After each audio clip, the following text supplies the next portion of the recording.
स्वागत है आपका इस शो में जिसका नाम है द बड़ा भारत शो। ऐसे कई लोग जिन्होंने भारत को बड़ा भारत बनाया है, ऐसे ही कई बहुमूल रत्नों की खोज में हम निकल पड़े हैं। ये कुछ अलग है कहानियां, इनकी इंस्पिरेशन की है बहुत बड़ी निशानियां। India's global brand ambassador Bharat की है ये शान।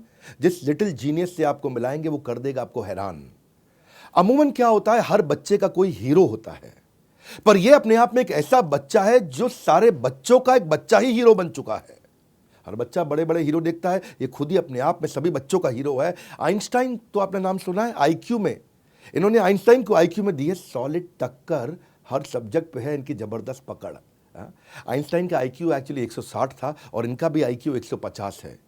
अमूमन एवरेज आईक्यू 80 के आसपास रहता है, इसीलिए इनको विश्व के सबसे बुद्धिमान बच्चों की श्रेणी में रखा गया है। कैसे ये अद्भुत बने और ये आपको कैसे इंस्पायर करेंगे to do more, to be more, to achieve more. स्वागत करते हैं आज कौटिल्य पंडित का, the Google boy of India in the Bada Bharat show. तो स्वागत है आपका कौटिल्य आज द बड़ा भारत शो में।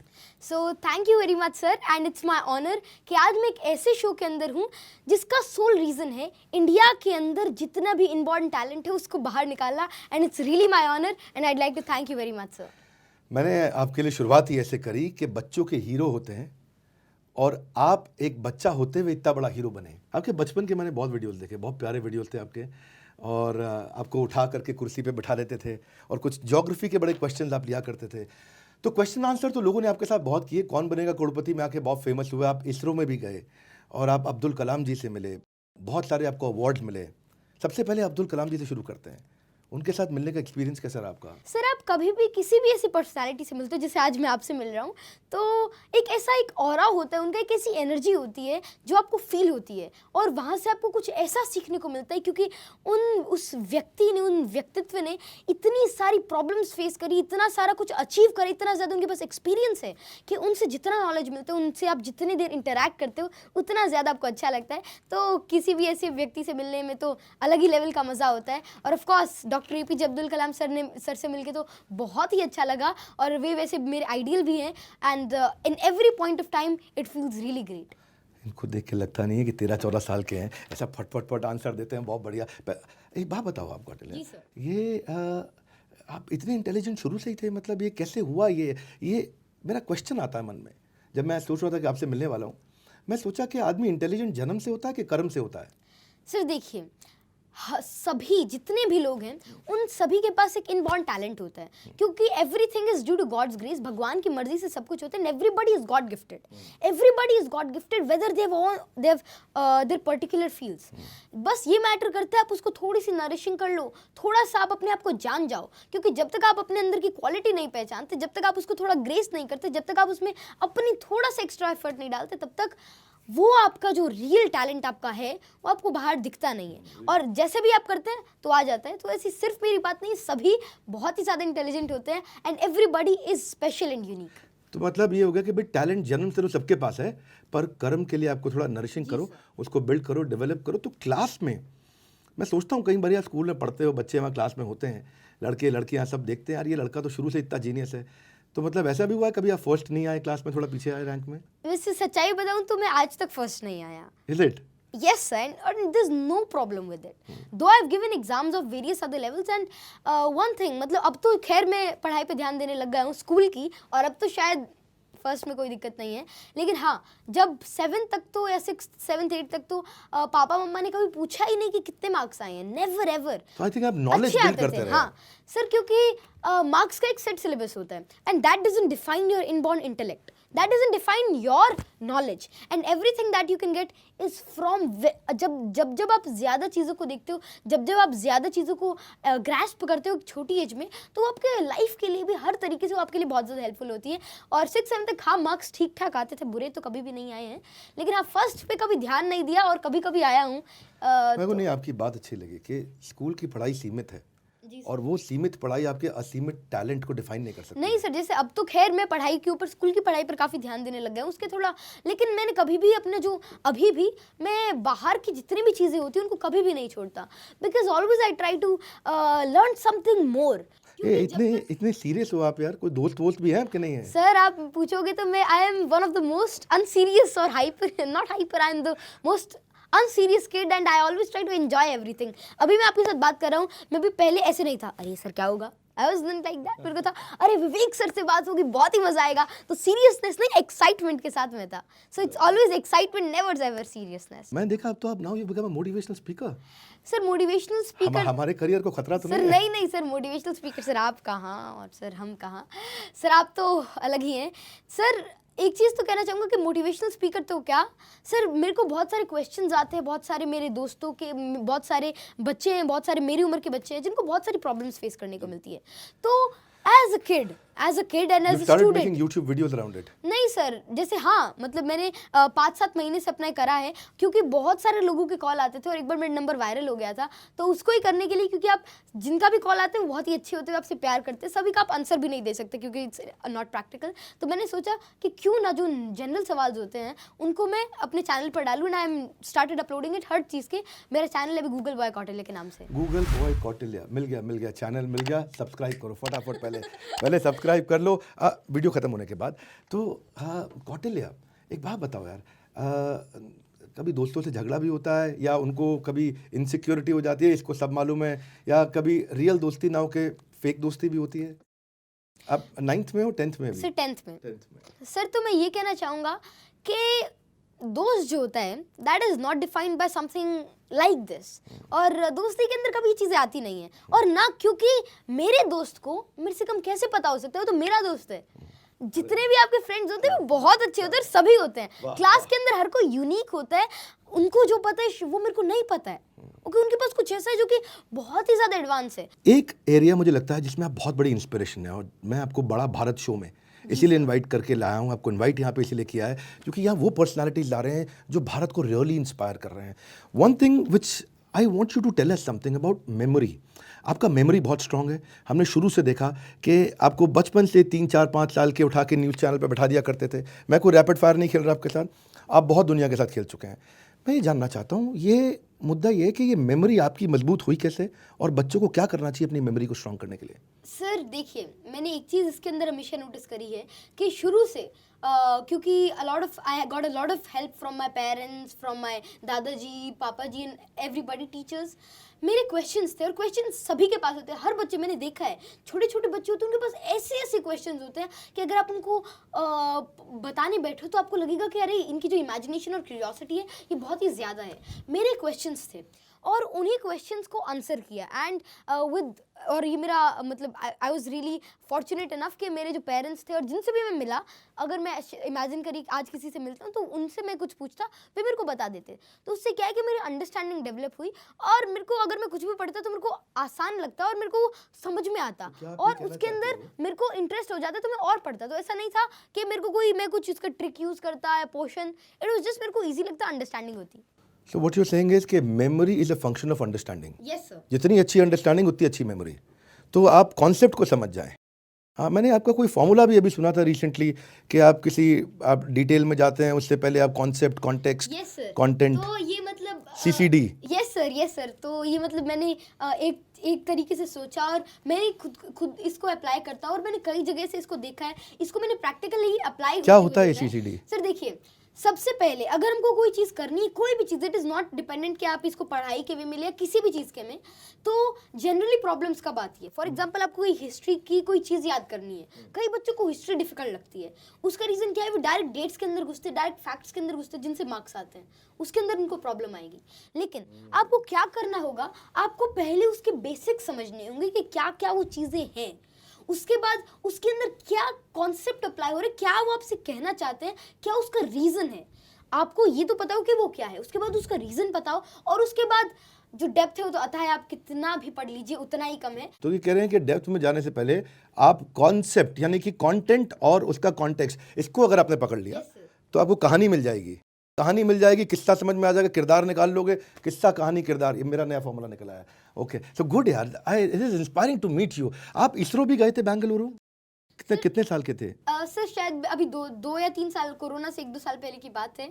तो मैं इसरो गया था, वहाँ पर it was my great honour कि मैं वहाँ के जो इसरो के तब के आइजैक के डायरेक्टर थे doctor M Annadurai, Mylswamy Annadurai sir, जो आपका चंद्रयान 1 मिशन था उसके अंदर भी वाज द प्रोजेक्ट डायरेक्टर, और इवन जो मिशन मंगल था उसके अंदर वो उसके काफ़ी हेड थे, और मूवी के अंदर भी उनको दिखाया गया जो उनके काम है, ही वाज वेरी एडमायर्ड। आप तब 11 साल के थे? यस सर तब मैं उनसे मिला, उनसे मेरे को बहुत कुछ सीखने को मिला, and that was my big honour. Also वहाँ पर नियर अबाउट 50 यूथ साइंटिस्ट से, एस्ट्रोफिजिक्स वगैरह से, मतलब जो भी वहाँ के साइंटिस्ट थे उनसे मेरा एक इंटरेक्शन हुआ, वहाँ से मेरे को बहुत कुछ जानने को मिला। ये एस्ट्रोफिजिक्स में इंटरेस्ट वहीं से डेवलप हुआ?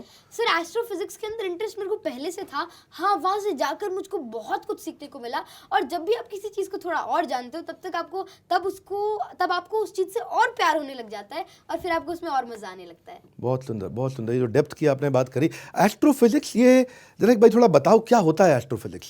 जो हमारा यूनिवर्स है, जो हमारा स्पेस है, उसके अंदर कई ऐसी चीज़ें हो रही हैं जो कि बहुत ही ज़्यादा अलग हैं, जो कि बहुत ही ज़्यादा अनकन्वेंशनल हैं, और उन सभी चीज़ों को डिफाइन करना, उनको समझना, क्योंकि जो भी कुछ हो रहा है यूनिवर्स में उसके पीछे एक रीज़न है। वो क्या रीज़न है ये पता करना ही एस्ट्रोफिजिक्स है, by using all of the great tools of यार टुडे। चेहरा देखो बच्चे का, ऐसी क्यूरियोसिटी है, कुछ हो रहा है, कुछ अनकन्वेंशनल है, कुछ हो रहा है, इतना भयंकर। ये क्यूरियोसिटी साइंस है।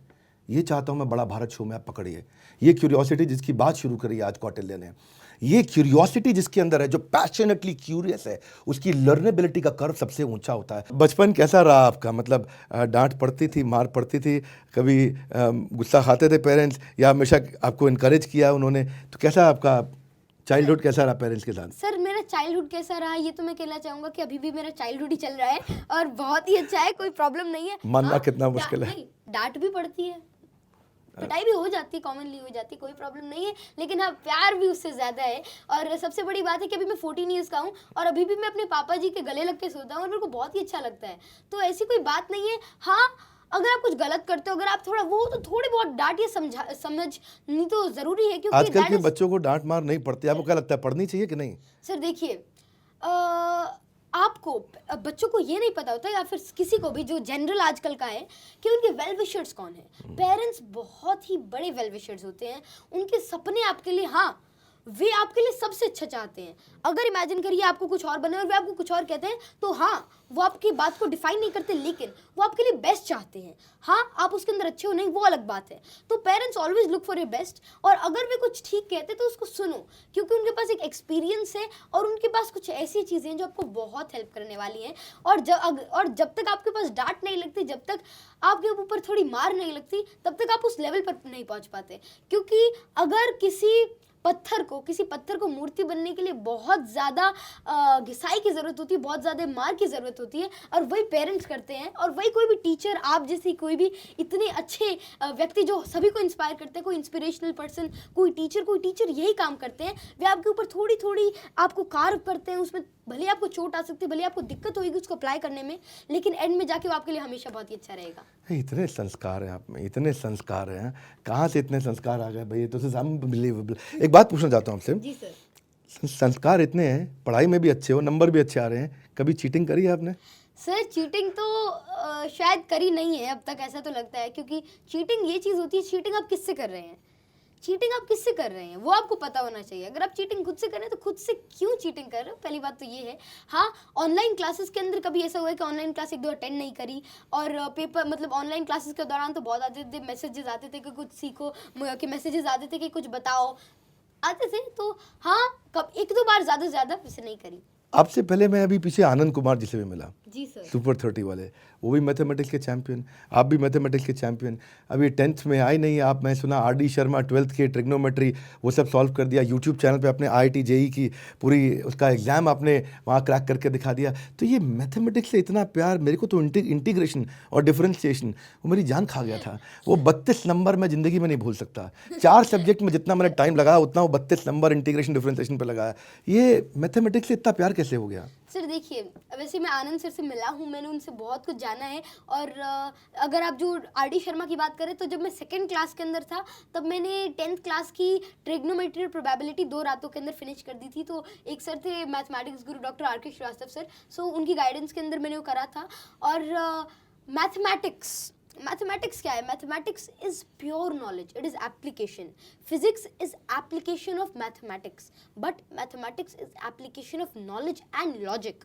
तो मैथमेटिक्स क्या है? अगर आपको कुछ अच्छा लगता है, अगर आपको कुछ सीखना है तो, और अगर ज़रूरी नहीं कि अगर आपका मैथ्स अच्छा तो आप मतलब किसी चीज़ में अच्छे हैं, लेकिन अगर आपको कुछ एप्लीकेशन को देखना है तो उसका तो प्योर सिंपल चीज़ मैथ्स है. एक चीज़ मैंने देखी कि आपके पेरेंट्स, आपके फादर, आपके ग्रैंडफादर सब एजुकेशन बैकग्राउंड से आते हैं, लेकिन उनका अंग्रेज़ी अच्छा नहीं था. आपने बहुत तेज अंग्रेज़ी सीखा, फट फट फट. ये कैसे सीखा सर आपने? वैसे तो इंग्लिश जो है that's just mayor language. Hype मत किसी को, मतलब इंडिया के अंदर एक हाइप है, एक जनरल वे के अंदर भी एक हाइप हो जाती है. आप हिंदी के अंदर इतना अच्छा बोलते हैं, आप कितने अच्छे हैं, तो आपका जो कंटेंट होता है, आपका जो बातें होती है, वही मैटर करता है पहले तो यही. हाँ, इंग्लिश मैंने कैसे सीखी तो एक जनरल में, मतलब गांव के अंदर रहता था, कोई ज़्यादा सिनेरियो नहीं था. तो एक बहुत ही इंपॉर्टेंट चीज़, जितने भी लोग सुन रहे हैं उनके लिए स्पेशली, अगर आपको इस चीज़ में दिक्कत आती है तो इस टिप को अगर आप फॉलो करते हैं तो आप इंग्लिश का किसी भी चीज़ को, किसी भी लैंग्वेज को इजीली समझ पाओगे. गर्मियों के छुट्टियों के दिन थे, हमको बहुत सारी हम पापा ने कहा 5-7 दिन के अंदर हमारी इंग्लिश अच्छी हो गई थी, फ्लुएंसी आ गई थी. आप ग्रामर ठीक कर सकते हो, फ्लुएंसी कैसे आई? तो मैंने ये करा, पापा जी ने ये काम कि आज जो भी तुमने किया, तुमने खेला कूदा, कुछ भी करा, मौज मस्ती करी, क्रिकेट खेले, जो भी कुछ हुआ अब से अब तक, उसको एक्सप्लेन करो अपने शब्दों के अंदर. इंग्लिश हिंदी बाद में आएगी, अपने शब्दों के अंदर. फिर क्या होगा? आप एक्सप्रेस करना आ गया आपको. सबसे बड़ी बात है, आप अपने आप को एक्सप्रेस कर लीजिए, उसके बाद लैंग्वेज तो आपकी चेंज हो जाएगी. ऐसे ऐसे धीरे धीरे कुछ दिक्कतें आई, ग्रामेटिकल एरर्स आई, कोई बहुत सारी प्रॉब्लम्स आई, उनको इग्नोर करो, वो धीरे धीरे टाइम के साथ ठीक हो जाएंगी. लेकिन जो आपकी स्पीच ऑफ एक्सप्रेशन है, बोलने की जो अपने आप को एक्सप्रेस करने का जो तरीका है, अगर आपके पास वो आ जाता है तो सारी चीज़ें ईजिली हो जाती हैं. फिर उसके बाद उसी को इंग्लिश में कन्वर्ट कर दिया. शुरू में एरर्स आई, प्रॉब्लम्स हुई, थोड़ा गलत प्रोनाउंसिएशन, उसको इग्नोर करो, धीरे धीरे टाइम के साथ हो जाएगी. लेकिन आप पहले बोल दिया तो सब कुछ हो जाएगा. इतने कम उम्र में आपने इतना कुछ किया, क्या कभी कोई ऐसा पल आया आपको थोड़ा घमंड भी आया हो? नहीं, बच्चों को आजकल स्टडी टिप्स चाहिए, तो अगर एक टिप देना चाहो सबसे सॉलिड वाला, जिससे उसका गेम चेंज होए, तो वो क्या होगा? मैंने सुना आपसे स्वामी शंकराचार्य जी ने पूछा था आपसे कि 3 वरदान मांगो, आप यहाँ आए हो, तो आपने क्या 3 चीज़ें मांगी? मैंने सुना आपको हनुमान चालीसा, भगवत गीता, और आप एक स्वामी शंकराचार्य के पास भी गए, वहाँ भी आप गाइडेंस ट्रेनिंग लेकर के आए. तो आपको क्या लगता है ये वैदिक ज्ञान और हमारी मॉडर्न साइंस और हमारी वैदिक साइंस, इनके बीच में कोई सामंजस्य है क्या? सर मैं यही कहना चाहूँगा इस बात पे तो कि जो हमारी एंशियंट साइंसेस हैं, स्पेशली अगर मैं वेदों के बारे में बात करूँ, तो वहाँ पर जो एप्लीकेशंस हैं, क्या वेद पढ़ पाए अभी तक? कुछ वेद पढ़े आपने? नहीं, वेद तो अभी पढ़ने हैं, वो तो अल्टीमेट गोल है लाइफ का, और अभी तक उतनी हिम्मत नहीं, क्योंकि वेद इतनी बड़ी चीज़ है, उनको पढ़ने के लिए पहले एक इनिशियल नॉलेज करूँगा, क्योंकि वेद तो. पर भगवत गीता पढ़ी है आपने? ये भगवत गीता तो आपको याद भी है? हाँ, कुछ पार्ट उसका याद है, भगवत गीता जी का कुछ पार्ट मेरे को याद है. तो यही इस बात में तो है कि वैदिक साइंस बहुत ही ज़्यादा प्योर है, पायस है. उसको समझने के लिए हमको एक लेवल पर जाना होगा, और अगर हम करते हैं तो Vedic is very very very hi tech sciences. अगर आप कहीं पर देखिए तो हमारी एंशियंट साइंस के अंदर, हनुमान चालीसा के अंदर भी सन तक का डिस्टेंस गिवन है कि जुग सहस्त्र जोजन पर भानु, लीलियो ताहि मधुर फल जानु. तो जुग सहस्त्र जोजन, तो इस वे के अंदर हमारा नियर अबाउट जो हमारी सन का कैलकुलेशन है वो किया गया है. ऐसी बहुत सारी चीज़ें हैं. एक तीर से 10-10 तीरें निकलती है, एक मिसाइल से 10-10 मिसाइल निकलती हैं. वो कुछ थोड़ा सा घुमा फिरा के थोड़े से अलग वे के अंदर वो रिप्रेजेंटेड है. अगर हम उसको वैसे समझते हैं तो ऐसे है.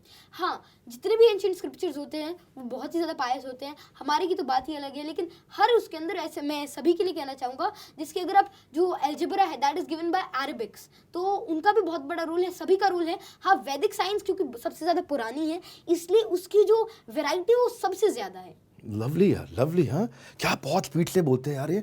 मेरे को लगता है ये ही इज अ कंटेंटप्रेन्योर आल्सो. आपके अंदर से कंटेंट ऐसा निकलता है, इतना बढ़िया बढ़िया.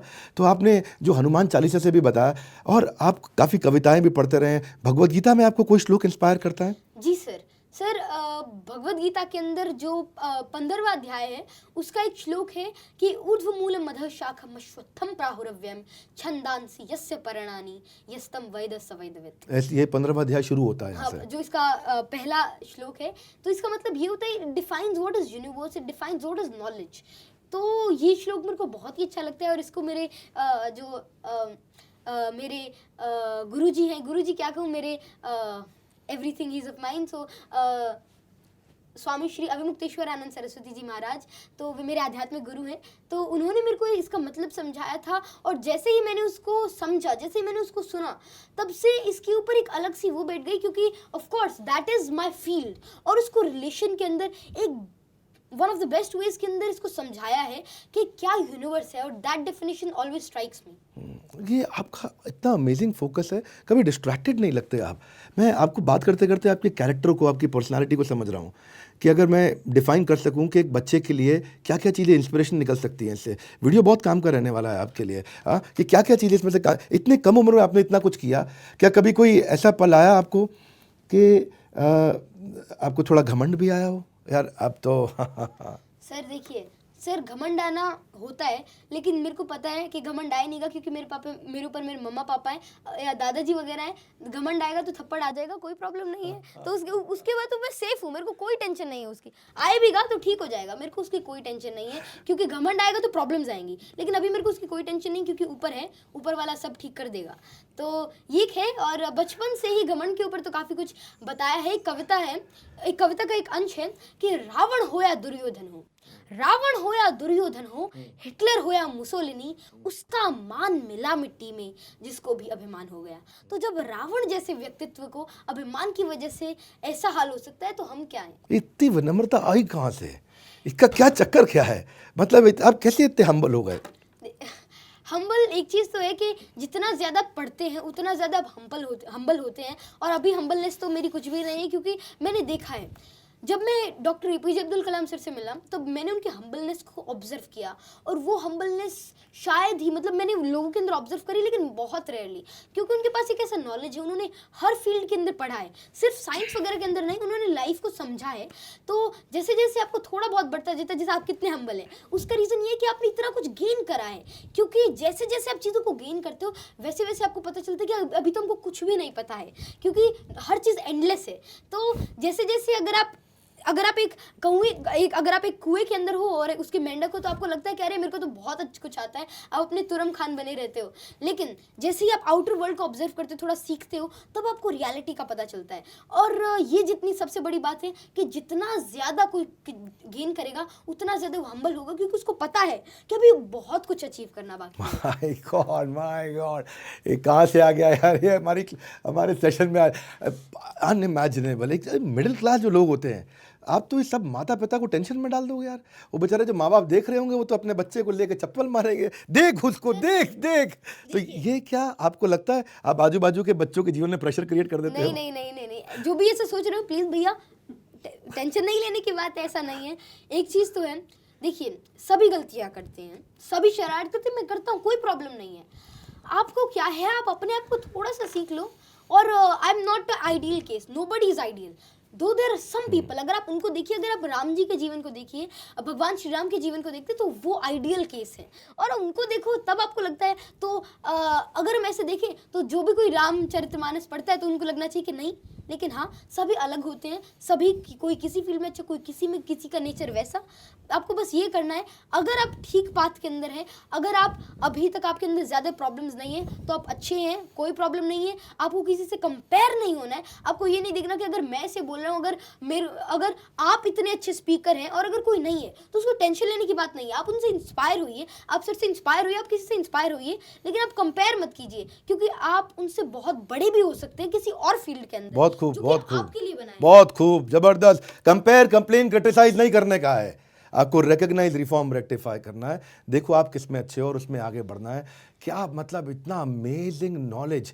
मुझे नहीं लगता ये 14 साल का, 114 साल से ज़्यादा का लगता है मेरे को। तो कौटिल्य, बचपन से ही आपने स्टैंडर्ड इतना अपना हाई कर लिया। 3 साल, 4 साल, 5 साल वो आकर के टेलीविज़न पे पहले अमिताभ बच्चन जी के साथ में, और इधर उधर सब, तो सबकी आपसे एक्सपेक्टेशन ही कौटिल्य है भाई, ये तो कौटिल्य है।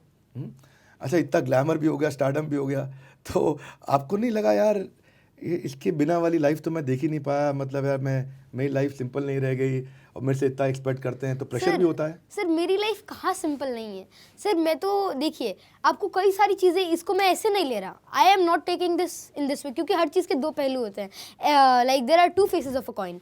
मैं ऐसे देख रहा हूँ कि उसकी वजह से आज मेरे को ये इतना बड़ा ऑनर है कि मैं आपसे बात करने को मिल रहा है, मेरे को आपसे इतना कुछ सीखने को मिल रहा है, तो मैं उस वे के अंदर देखता हूँ। और हाँ, अगर बात प्रेशर वगैरह की आती है तो प्रेशर बिल्कुल भी नहीं है, क्योंकि I always adjust my self, कोई प्रॉब्लम नहीं है। जैसे कि लॉकडाउन के पहले 2 महीने मैंने बुक का एक भी पेज खोल के नहीं देखा।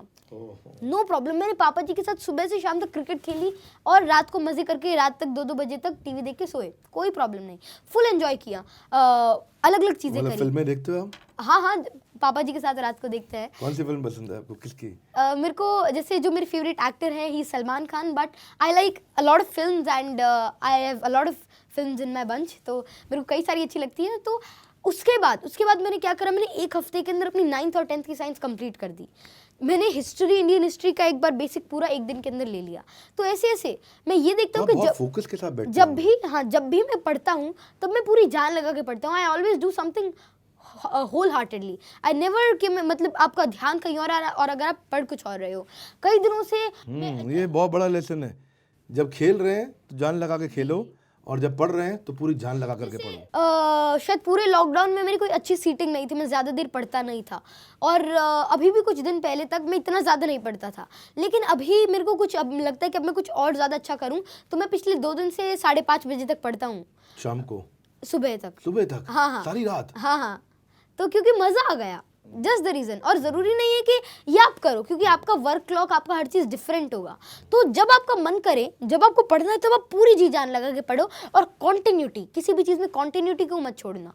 अगर आप कर रहे हो तो भले आप इसका टाइम स्लॉट चेंज कर दो, थोड़ा सा कम कर दो, लेकिन इसको कभी छोड़ो मत। तो कॉन्टिन्यूटी के साथ मैं कर रहा हूँ, तो अभी I am aiming to do it for long time. तो यही है कि जब तक आप कर रहे हो। रुको, 2 चीजें मैंने पकड़ी। एक आपने बताया कि जी जान लगा के पढ़ो जब पढ़ रहे हो, और दूसरा आपने बताया कॉन्टिन्यूटी के साथ, यानी कि कंसिस्टेंसी से पढ़ो। ये टॉपिक चल ही रहा है तो मैं इसी को एक्सटेंड करता हूँ। कहीं बच्चों को आजकल स्टडी टिप्स चाहिए, एग्जाम्स भी आने वाले हैं, सब है, तो अगर एक टिप देना चाहो सबसे सॉलिड वाला, जिससे उसका गेम चेंज होए, तो वो क्या होगा? देखिए, जब भी आप किसी चीज़ को पढ़ते हैं, जब भी, तब आप क्या करो, जो मेरे को पढ़ना है उसको एक बार लिख लो। ये बहुत ही ज़्यादा इतना अच्छा तरीका है, अगर आप इसको फॉलो करते हो तो आपको बहुत हेल्प मिलने वाली है। जो भी आप टॉपिक पढ़ रहे हो उसको लिख लो, उसके सारे सब टॉपिक्स लिख दो, 4-5 सब टॉपिक होते हैं, उसके अंदर आपके जो गोल है वो लिख लो। तो आपके एक शॉर्ट गोल्स बना लिए, उन गोल्स को आप सिंपली फॉलो अप करिए और शॉर्ट गोल्स बनाइए। जैसे जैसे आप शॉर्ट गोल्स बनाते हैं वैसे वैसे जब भी वो कंप्लीट होते हैं तो आपका कॉन्फिडेंस बूस्टअप होता है।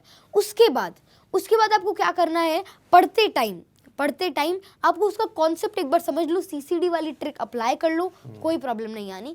क्योंकि जो बेसिक है ना हर चीज़ का, वो यही है कि आप उस चीज़ को समझ लो। क्योंकि नॉलेज पढ़ना, उसका एक रीज़न है समझना। नॉलेज हमारे सामने क्यों है इतना सारा, क्योंकि हम उसको समझ सकते हैं, हमको उसका रीज़न रटना नहीं है। तो अगर यही बेसिक है, उसको समझो, वो वाली ट्रिक अप्लाई करो, थोड़ी बहुत ऐसी चीज़ें करो, आपको कोई भी एग्जाम मुश्किल नहीं होने वाला। बहुत बढ़िया गेम चेंज किया है आपने, मज़ा आ गया। मेरे को उनका पर्सनालिटी समझ में आ गया। ये पूरा पिक्चर में देखते हैं एक बार, मैं पूरा कॉन्सेप्ट थोड़ा जूम आउट करके पूरा पिक्चर ड्रॉ कर लिया, कॉन्सेप्ट समझ लिया, पिक्चर को समझ लिया, उसके बाद अंदर डेप्थ में जाना होता है। वही है इनका सीसीडी। ये वाला सेक्शन ना काट करके वीडियो का सबको पहुंचा दो भैया। ये बड़ी काम की चीज़ बता गई कौटिल्य, जिसने इसको आज दुनिया का सबसे इंटेलिजेंट बच्चा बनाया है। इसने इनका आईक्यू आज आइंस्टाइन के बराबर लाया। वो वाली ट्रिक मिल गई आपको, वेरी वैल्यूएबल। अच्छा लगा। सी आप एक ब्रिलियंस के, एक एजुकेशन और स्पोर्ट्स के, खेलने के, मस्ती करने के एक बड़ा अच्छा बैलेंस्ड एग्जाम्पल है।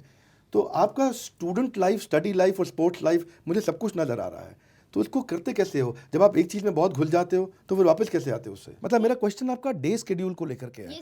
क्या एक इंटेलिजेंट बच्चे का डे कुछ अलग स्केड्यूल होता है क्या? सर, मैं पूरे दिन खेल सकता हूँ, मैं पूरे दिन पढ़ सकता हूँ। इसका रीज़न ये कि जो भी मैं करता हूँ मैं पूरे मन से करता हूँ, बस यही रीज़न है। फिर इंटेलिजेंट बच्चे का शेड्यूल क्यों अलग होगा? हम अलग थोड़ी ना, हम सभी वैसे ही हैं, एक जैसे हैं। बस अगर कोई इंटेलिजेंट है, अगर किसी का उसमें मन लगता है तो उसको थोड़ा ज्यादा एक्सटेंड करते हैं। मेरी एक और परेशानी है जी सर, अभी आपकी उम्र के बच्चे वीडियो गेम में लग गए हैं। ये मेरे साथ यहाँ कैमरामैन पीछे खड़ा था, ये पगला गया, इतना वीडियो गेम खेलता है। और ये वीडियो गेम में इतना ज़्यादा घुस गए हैं कि पूरी जान लगा देते हैं उसके अंदर। अच्छा, वो भी आपकी तरह पूरी जान लगा रहे हैं, और इतनी जान लगा दिया वीडियो गेम में कि जितना तनख्वाह लेता है उसमें अंदर कूपन खरीदने के लिए, सब खरीदने के लिए उसी में खर्च कर देता है। तो इनका क्या किया जाए? सर देखिए, अब मैं 14 साल का हूँ, ना मेरे पास फ़ोन है, ना मैं कोई वीडियो गेम खेलता हूँ। नहीं, कोई भी नहीं। फ़ोन भी नहीं है? फ़ोन नहीं है।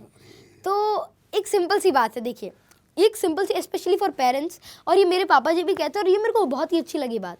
अगर कोई बच्चा बीमार हो जाए तो आप उसको रसगुल्ले थोड़ी ना खिलाते हो या जलेबियाँ खिलाते हो, नहीं खिलाते। तो आप उसको थोड़े इंजेक्शन देते, थोड़ी दवाइयाँ देते, उसमें दर्द होता है, थोड़ी कड़वी लगती हैं। ऐसे ही अगर कोई गलत दिशा में, अगर कोई ज़्यादा वीडियो गेम्स खेलता है, देखिए वीडियो गेम से अच्छे बाहर की लाइफ, आप स्पोर्ट्स करिए, नो प्रॉब्लम। अगर आप फ़ोन भी यूज़ करते हैं तो थोड़ी इन्फॉर्मेशन के लिए करिए। अगर आप डिस्ट्रैक्ट हो रहे हैं तो आपको क्यों ज़रूरी है डिस्ट्रैक्ट होना? अगर आप कहोगे कि छोटे बच्चे हैं, खाना नहीं खाते और फ़ोन चलाते, अगर फ़ोन ना दो तो खाना नहीं खाते, बहुत सारे केसेस होते हैं। तो देखिए, बिल्कुल पकड़ लिया। इसका एक सिंपल सा तरीका है, आप फ़ोन ना दो, खाना तो खाना है, आप उससे क्यों कर रहे हो? आपको थोड़ा सा स्ट्रिक्ट होना पड़ेगा। Strict in the sense, phone is not good, this is the simple and sole trick. इसलिए मेरे पास नहीं है, and there is no problem. I enjoy everything,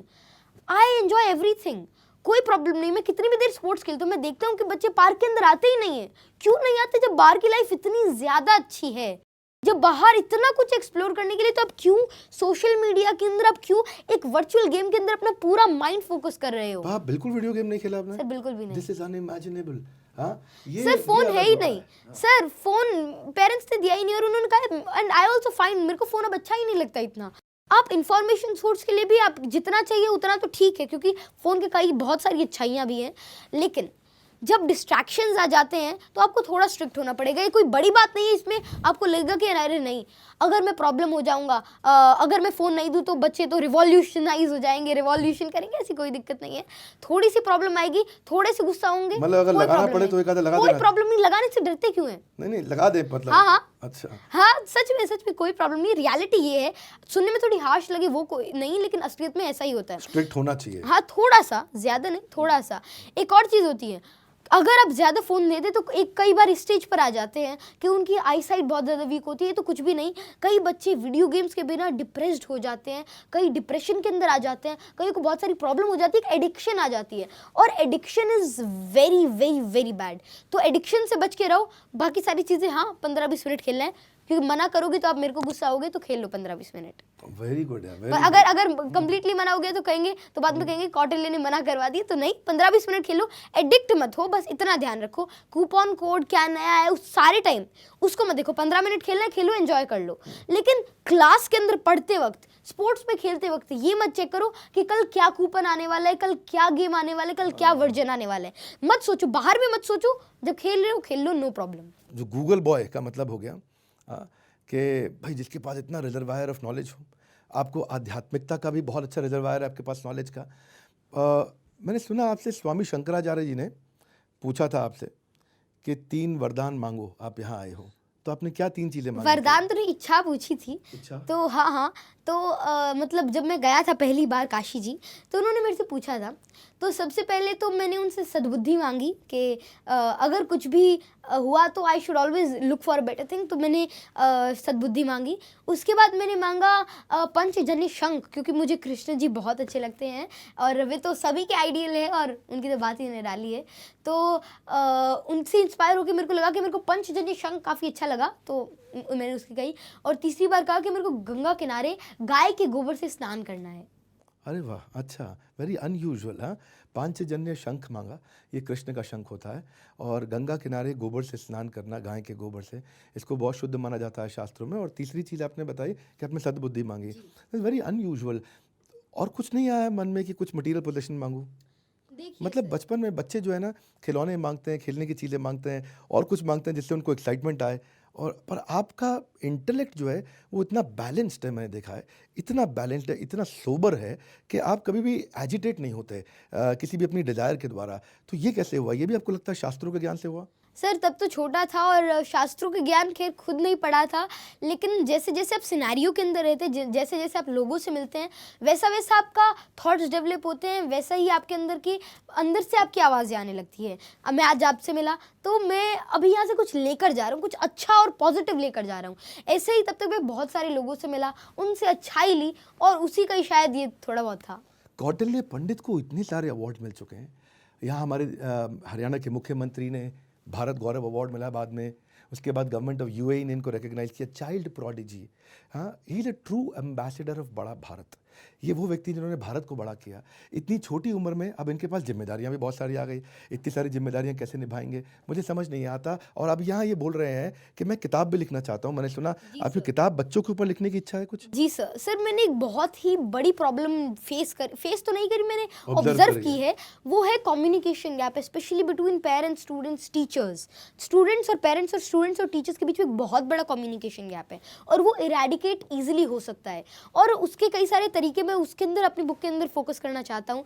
और एक चीज़ और उसके अंदर है कि देखिए मेरे साथ कम्युनिकेशन गैप नहीं है, मैं अपने पापा जी से कुछ भी कह सकता हूँ, मेरे को कोई दिक्कत नहीं है। और मेरे को उनसे डांट भी पड़ती है, उसमें भी कोई दिक्कत नहीं, क्योंकि गैप नहीं है। और उस गैप की वजह से I can actually ask for anything. अगर अभी भी मैं अपना एम चेंज करना चाहूँ या फिर अगर मेरे को अभी सोशल स्टडीज़ के अंदर जाना हो, फैशन डिज़ाइनिंग करनी है, तो पापा मना नहीं करेंगे। हाँ मेरे को अभी करना नहीं है, लेकिन वो मना नहीं करेंगे क्योंकि कम्युनिकेशन गैप नहीं है, हमने एक दूसरे को समझ रखा है। ओके, तो उसी कम्युनिकेशन गैप को इरेडिकेट करने की मैंने सोची है और उसके ही रिगार्डिंग मैं अपनी बुक लिखने वाला हूँ। शुरू कर दी किताब लिखना? हाँ, और मैं शायद इसको बहुत जल्द, क्योंकि अब मैं काफ़ी फ्री हो गया हूँ, बहुत जल्द मैं इसको लॉन्च करूँगा। और उसका अभी मैंने टाइटल सोचा है कि gen Z not equal to gen X. और इसके अंदर जो आजकल की प्रॉब्लम्स होती है उनको मैंने एड्रेस करने की कोशिश करी है और ये कैसे इरेडिकेट हो सकती है कम्युनिकेशन गैप, ताकि जितनी सारी जो 99% इश्यूज आते हैं, भले ही वो करियर अपॉर्चुनिटीज़ के लिए हों, भले ही वो किसी नॉर्मल चीज़ के हों, वो ना आए। मैं देख रहा हूँ कि जब आप 5-6 साल के थे, 4 साल के थे, 3 साल के थे, तब तो आप टेलीविज़न पे बहुत आए, पर कई सालों से आप थोड़ा हिडन हो गए, शायद वापस कहीं पढ़ाई में चले गए। अब आप किताब लिखने की बात भी कर रहे हैं, आपने अपने टेस्ट को भी अपने और अपनी एस्पिरेशन को भी आपने इवॉल्व किया, सब्जेक्ट चेंज किए। कहाँ बिजी थे आप इतने समय तक? सर देखिए, जो मेरा गोल है वो काफ़ी बड़ा है। जैसे मैं शुरू में बहुत सारे टीवी चैनल्स पे गया, बहुत सारे लोगों से मिला, तो वहाँ से मेरे को बहुत कुछ सीखने को मिला। अब उस नॉलेज जो आपको मिला उसको अप्लाई भी तो करना है। आप सारे टाइम तो टीवी चैनल्स पर नहीं आ सकते, तो मैंने ये करा, मैंने अपनी क्वालिटी इंक्रीज़ करी, क्योंकि अब मेरा गोल बड़ा है। बचपन में मैंने बहुत सारी इन्फॉर्मेशन कलेक्ट करी वगैरह, लेकिन अब मैं उस नॉलेज को एप्लीकेशन के अंदर लाना चाहता हूँ। और जो क्यूरियोसिटीज़ है, क्वेश्चंस है, मैं अपने क्वेश्चंस को आंसर करना चाहता हूँ जो मेरे अंदर है, जो वर्ल्ड चाहता है, दैट एवरीबॉडी वांट्स। इस छोटे से बालक का इतना बड़ा सामर्थ्य देख करके मैं बस यही 2 लाइन बोलना चाहता हूँ, मानव जब जोर लगाता है पत्थर भी पानी बन जाता है। रामधारी सिंह दिनकर की ये बड़ी प्यारी कविता है जो कौटिल्य ने भी अपने YouTube चैनल पर डाली है। देश की नई पीढ़ी आपको अपना आइडियल मानती है और ये अपने आप में कोई अजूबे से कम नहीं है, एक बड़ा बेंचमार्क आपने एस्टैब्लिश कर दिया। And we are very proud of you Kautilya, we are very very proud of you. In fact our entire country is proud of you कि आज आप हमारे चैनल पे आए। जाने से पहले एक टिप जो सारे इस बच्चों को आप देना चाहते हैं, जो लगता है यार ये ज़रूर फॉलो करना, आप भी कौटिल्य या कौटिल्य से आगे भी निकल सकते हैं। सर ऑफ कोर्स, मैं तो हमेशा कहता हूँ कि देखिए जो मेरे से छोटे हैं उनको तो मेरे से ज़रूर आगे निकलना चाहिए, क्योंकि अगर वे मेरे से आगे नहीं निकलेंगे तो कैसे चलेगा। और क्या टिप देंगे आप? और हमेशा आगे निकलना ही चाहिए, क्योंकि जो छोटे हैं वे तो बेटर होंगे और अगर होंगे तो और ज़्यादा खुशी होती है। और टिप यही है, टिप तो क्या, एक सिंपल सी बात है, आप अपने आप को ऑब्जर्व करिए, आप जानिए कि आप क्या हैं, आपकी पावर क्या है, उस पावर को सोचिए, जानिए और फिर उसको थोड़ा सा एफर्ट्स डाल के एप्लीकेशन करिए। अगर आप ऐसे करते हैं तो आप कुछ भी अचीव कर सकते हैं। बहुत सुंदर, लवली, फैंटास्टिक। यही है हमारा बड़ा भारत शो। जहां पे हम भारत के ग्लोबल एम्बेसडर्स जो भारत को आज ग्लोबल पेडेस्ट्रियल पे पहुंचाने का दम रखते हैं, उन्हीं में से आज आपको हमने मिलवाया कौटिल्य पंडित से। नीचे कमेंट बॉक्स में मुझे बताइए कि कैसा रहा, आपकी लर्निंग क्या रही कौटिल्य के साथ में, क्या आपको सीखने को मिला, कमेंट बॉक्स में बताइए। दूसरी चीज, कमेंट बॉक्स में मैं जानना चाहता हूं आप किससे मिलना चाहते हैं द बड़ा भारत शो में, कौन है आपकी इंस्पिरेशन जिससे आप मिलना चाहते हैं और जो दूसरों को एनर्जाइज कर सकता है और क्लैरिटी दे सकता है। तीसरा, इस वीडियो को जरूर शेयर करिएगा। कौटिल्य, आपका विशेष धन्यवाद। Thank you very much.